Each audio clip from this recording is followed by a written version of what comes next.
محمد بن سیرین نے حضرت ابو ہریرہ رضی اللہ عنہ سے انہوں نے نبی صلی اللہ علیہ وآلہ وسلم سے روایت کی، آپ نے فرمایا صرف 3 بچوں کے سوا پنگوڑے میں کسی نے بات نہیں کی۔ حضرت عیسیٰ بن مریم اور جریج کی گواہی دینے والے نے۔ جریج ایک عبادت گزار آدمی تھے، انہوں نے نکیلی چھت والی ایک عبادتگاہ بنا لی۔ وہ اس کے اندر تھے کہ ان کی والدہ آئی اور وہ نماز پڑھ رہے تھے، تو اس نے پکار کر کہا جریج۔ انہوں نے کہا میرے رب، ایک طرف میری ماں ہے اور دوسری طرف میری نماز ہے۔ پھر وہ اپنی نماز کی طرف متوجہ ہو گئے اور وہ چلی گئی۔ جب دوسرا دن ہوا تو وہ آئی، وہ نماز پڑھ رہے تھے، اس نے بلایا او جریج، تو جریج نے کہا میرے پروردگار میری ماں ہے اور میری نماز ہے۔ انہوں نے نماز کی طرف توجہ کر لی، وہ چلی گئی۔ پھر جب اگلا دن ہوا تو وہ آئی اور آواز دی جریج۔ انہوں نے کہا میرے پروردگار میری ماں ہے اور میری نماز ہے۔ پھر وہ اپنی نماز میں لگ گئے، تو اس نے کہا اے اللہ، بدکار عورتوں کا منہ دیکھنے سے پہلے اسے موت نہ دینا۔ بنی اسرائیل آپس میں جریج اور ان کی عبادت گزاری کا چرچا کرنے لگے۔ وہاں ایک بدکار عورت تھی جس کے حسن کی مثال دی جاتی تھی۔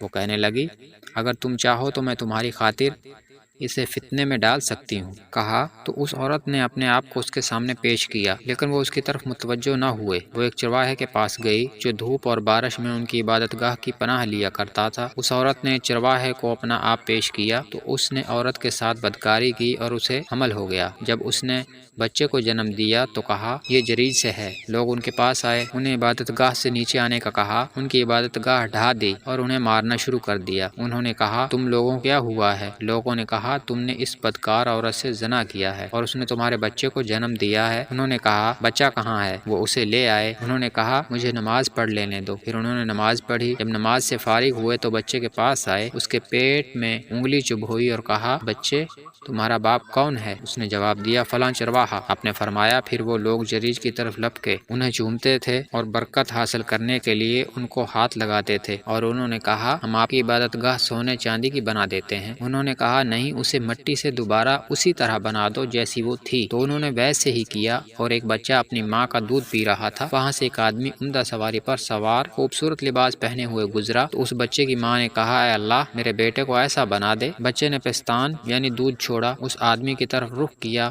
اسے دیکھا اور کہا اے اللہ مجھے اس جیسا نہ بنانا۔ پھر اپنے پستان یعنی دودھ کا رخ کیا اور دودھ پینے میں لگ گیا۔ ابو ہریرہ رضی اللہ عنہ نے کہا جیسے میں اب بھی رسول اللہ صلی اللہ علیہ وآلہ وسلم کو دیکھ رہا ہوں کہ آپ صلی اللہ علیہ وآلہ وسلم اپنی شہادت کی انگلی اپنے منہ میں ڈال کر اس کو چوستے ہوئے اس بچے کا دودھ پینا بیان کر رہے ہیں۔ آپ نے فرمایا پھر لوگ ایک لونڈی کو لے کر گزرے، وہ اسے مار رہے تھے اور کہہ رہے تھے تو نے زنا کیا، تو نے چوری کی، اور وہ کہہ رہی تھی مجھے اللہ کافی ہے، وہی بہترین کارساز ہے۔ اس بچے کی ماں کہنے لگی اے اللہ میرے بیٹے کو اس کی طرح نہ بنانا۔ بچے نے دودھ چھوڑا، اس باندی کی طرف دیکھا اور کہا اے اللہ مجھے اسی جیسا بنانا۔ یہاں آ کر ان دونوں ماں بیٹے نے ایک دوسرے سے سوال جواب کیا۔